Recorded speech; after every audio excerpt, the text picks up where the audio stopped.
Hi, so I'm doing my presentation on Woody Allen. My name is Sydney Schwartz.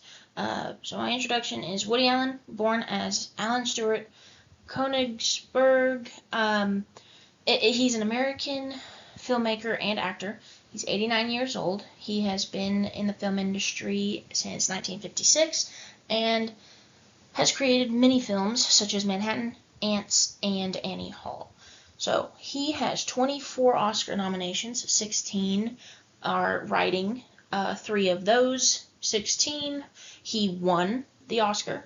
7 of those 24 were directing, and 1 of those he won the Oscar, and then 1 was acting, which was just a nomination. He didn't win that one.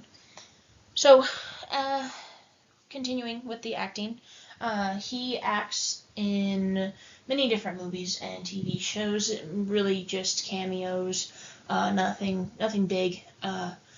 He's really more of a director. And so he's still popular with TV and movies. And so I watch several TV shows and movies, and a lot of times I've heard them say, well, I'm going to go, like, the character's like an actor or something, and they're like, I'm going to go and audition for Woody Allen, and it's like it's a big thing even in their Hollywood reality, fictional movie. So, my critical analysis is Woody Allen uses many different colors throughout all of his movies, such as his film Wonder Wheel. It is set in an amusement park, and they have very bright colors when they're at the park, which is nice because sun is out. You kind of get happy feelings when you're outside. So I mean that kind of works, and it works really well in this movie too. When you go inside with the scenes, they get dark. They get dark and gloomy, just because of the situation of the movie, the whole plot of the movie. But it does a really good job of adding in those dark colors to emphasize the mood of the scene. And the visual, the colors of their hair as well really work. It's kind of just a pop of color on the screen. It kind of gets your attention. And so then we have it's just depending on the scene when the colors change, the mood changes and everything. So that's when the colors change. So we have the visuals, the story. It's told really well just because of the environment they use around it. So, like I said, with the sunshine and there's kids running around, and that helps with the background on the outside part, just because it's like, oh, okay, I kind of get where they're at. They're having fun. They're in an amusement park, just with their family on a summer day, and then they go inside.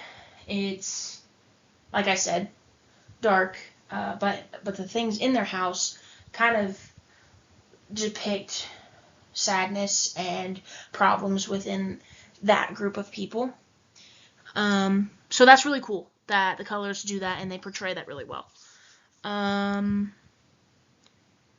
it's just the aspect of the whole movie, like the colors and everything, and the visual perspective of the movie. It does that really well. With the environment involved in that. The meaning behind the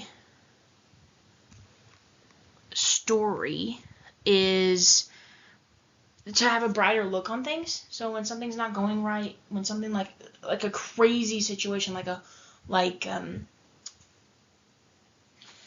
want to not like everyday things, like serious trauma. You just need to look for something else. You need to get out of there. You need to do whatever you need to do to get out of that position, and just don't give up. Keep looking for a brighter tomorrow.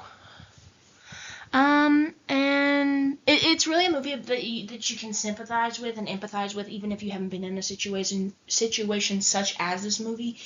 And that's pretty cool because it kind of gives you a different perspective on other people's lives, on their lives. And so Alan does a wide range of films, such as comedy, dramedy, is what he really starts with.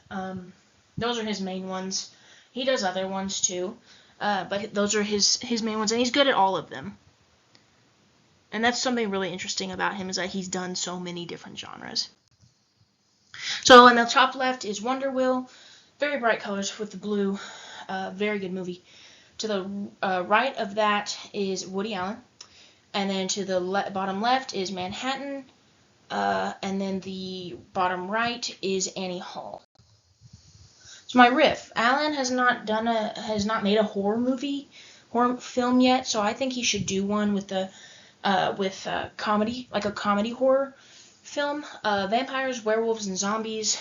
They are at a dinner party. They are kind of like arguing over who's the best group, and they go and they're like, fine, we're going to do an Olympic kind of game thing. So they have 10 events, and they go and they try to win and prove that they're the best group. And so eventually they get to someone who wins, and they're just like, you know what, all of us are good. We're just going to let everybody win. So the silent movie is no one can talk in the world, and no one knows sign language. So it's a group of people who come together and like, we've got to fix this. Written communication is all they have. And so they're going to get a group of people together to do sign language, send it out to the whole world, and they get it fixed up. But it's a crazy journey. So my conclusion is that I've learned that movie directors do not have to choose one movie genre, just one movie genre, but they can choose any of them. They can do any of them. They can move around and do whatever they want. I would like to do this. Experience again. This paper research project again.